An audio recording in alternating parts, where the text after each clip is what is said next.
year there, and I was this young kid. I was 16, started out, and there was Craig Connell, Steve Martin, Adam Ferguson, Paul Free was still riding then. There was a lot of top guys, and I was this young kid, and I got a couple of podiums, and our races, a few of our races were on TV, and Barry Sheene was the commentator. So Baz come and introduced himself to me, and I got to know him, and as the year progressed, he's like, "What are you doing next year?" And I said, "Oh, I got an offer to stay here with Kawasaki, an offer from Honda, an offer from Ducati."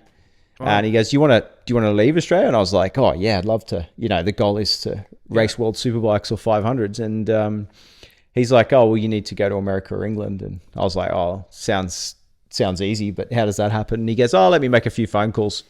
Okay. And a couple of weeks later, Baz rings me and he goes, "Oh, I've got your test organised for a team in England for British Supersport and Superstock. They're called Sanyo Honda. You got to head over there in about 3 weeks' time."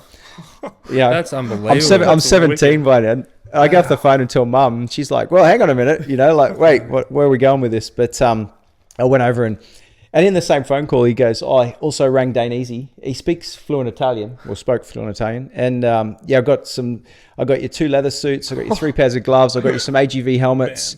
Because Mum and Dad were still paying for all this stuff. So Mum and Dad thought it was like Christmas because they were getting this free stuff. And so he just saw something in you. And he loved helping a lot of people, just give me the opportunities. Yeah, he didn't have to do that, that's the amazing thing.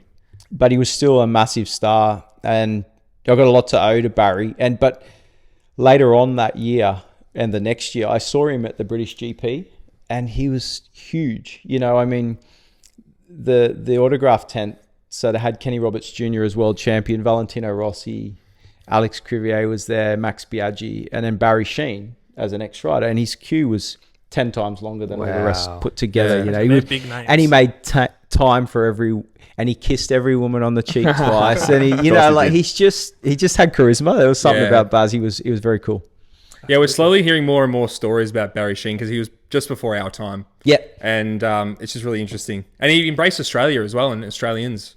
He embraced Australia. He did, very much so. It wasn't only me help. From the early days, it was Wayne Gardner. He had a bit of help with Wayne.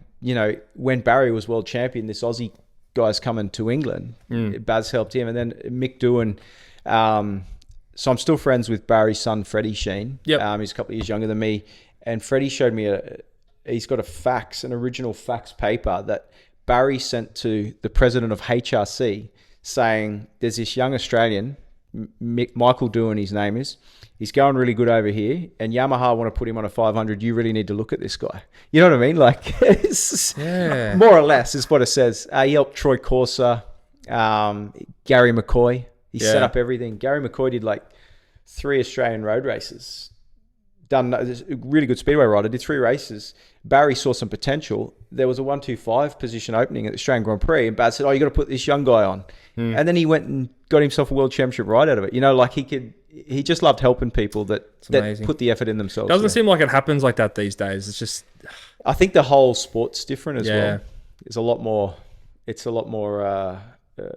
don't know what the right word is. There's a lot more money involved, basically. Yeah. I think, Yeah. It's definitely about who. It's still about who though. That's very much so. That's motor racing in general and money. So